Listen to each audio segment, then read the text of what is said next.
Judge Arun Subramanian didn't just deny Diddy's bail. He slammed the door so hard you could feel the shockwaves from the Southern District of New York all the way to the top floors of Bad Boy Entertainment. On August 4th, 2025, in a packed federal courtroom, Diddy's fifth attempt at bail went down in flames. And this time, the judge didn't just say no. He spelled out exactly why no amount of money, fame, or friends in high places was going to change his mind.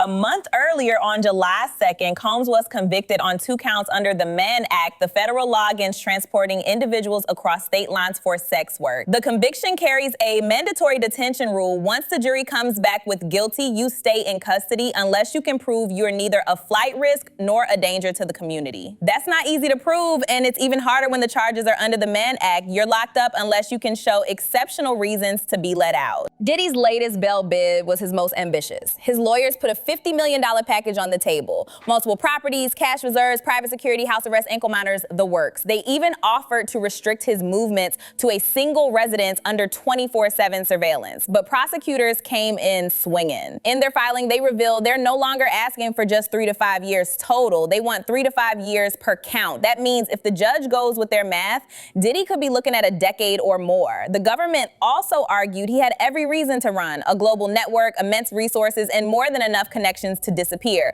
Judge Subramanian agreed. He reminded the defense that after conviction, the burden of proof flips. The prosecution no longer has to prove you're dangerous. You have to prove you're safe to release. And in his words, increasing the bond amount or adding conditions does not change the calculus. The case against Combs, as we know, is described as drug-fueled freak-offs in luxury penthouses and private estates, with women allegedly coerced into participation through intimidation, manipulation, and outright threats.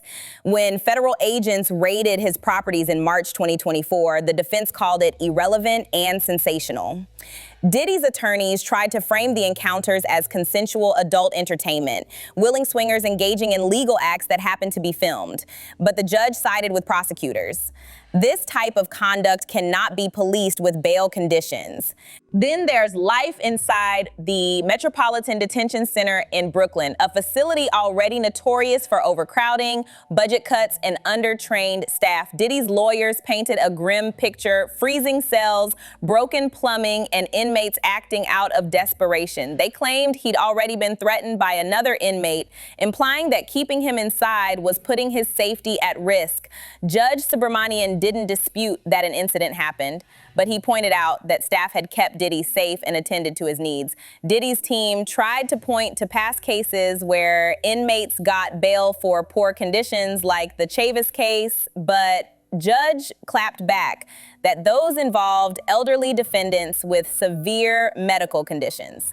Those facts are not present here, the judge wrote. In other words, bad jail conditions aren't enough to free a convicted man accused of violence.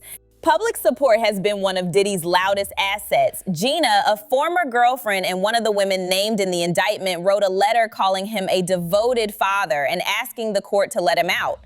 Kanye West went public with his backing. Outside the courthouse, free puff shirts and signs have been everywhere. But here's the twist. Multiple sources have claimed that some of those protesters weren't diehard fans at all. They were hired.